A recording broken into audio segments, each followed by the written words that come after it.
fury over anti-English bias as SNP pledged to keep subsidising EU students after Brexit. The decision prompted immediate claims of discrimination against students from England, Wales and Northern Ireland, who will still have to pay tuition fees of up to £9,250 a year.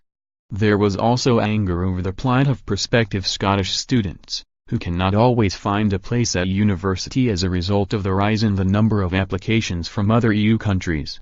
The Scottish government announced that youngsters from the EU enrolling next year will continue to benefit from free tuition for the entire duration of their courses. Under Brussels rules, students from other member states must be treated the same as native Scots, meaning they can claim free tuition. Around 13,500 European students currently study in Scotland at an estimated cost of £93 million a year. Ministers have previously announced those who started in the autumn of 2017-18 and 2018-19 would retain free access, despite the fact that EU laws on university access are expected not to apply post-Brexit. Confirming the extension for 2019-20 entrants, Higher Education Minister Shirley-Ann Somerville said it would send a strong message that EU citizens were welcome. But critics claimed those from the EU should face the same fees as other international students once ties are cut with Brussels.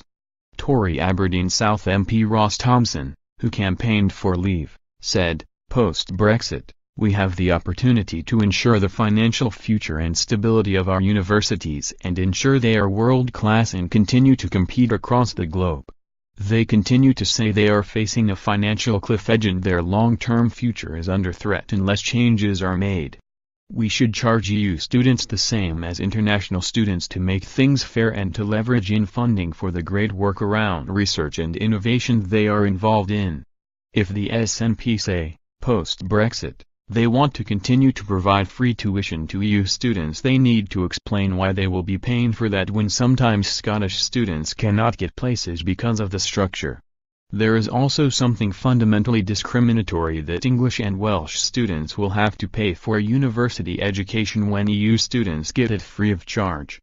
Fellow Tory Eurosceptic Andrew Bridgen, MP for North West Leicestershire, said, "It's very telling that the SNP are very keen to persist with a policy that so discriminates against English, Welsh and Northern Irish students. I hope it's something we can get rid of when we leave the EU. There is no limit on what universities can charge students from non-EU countries, with some medical courses costing £50,000 a year. EU rules mean students from other member states are entitled to pay the same fees as domestic ones.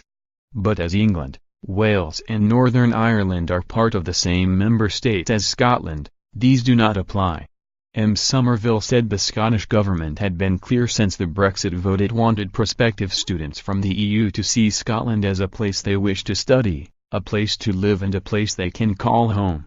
Announcing the latest move, she said, "This will provide confidence for prospective EU students considering coming to study in Scotland, as well as the clarity that our institutions require in order to plan for that academic year.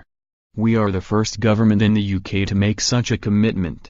We do so to send a strong message to current and prospective students. You are welcome here." Professor Andrea Nolan, convener of Umbrella Body Universities Scotland, said, "We are delighted that the Scottish government has responded to the sector's call for clarity.